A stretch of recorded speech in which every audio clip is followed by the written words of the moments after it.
আমাদের দেশে একটা টেন্ডেন্সি আছে, পরীক্ষায় এ প্লাস না পাইলে কই তুই কি করলি, পাশের বাড়ির ছেলে এ প্লাস পাইছে, যা ওর পা ধোয়া পানি খা। কি খা?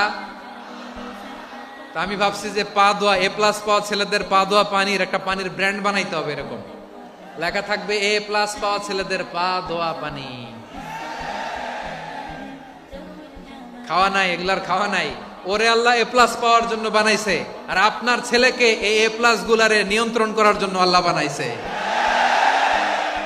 ওকে দিয়ে আল্লাহ কি করবে আপনি জানেনই না। একটা এ প্লাস, একটা এ গ্রেড একটা মানুষের জীবনকে ঠিক করে দিতে পারে না।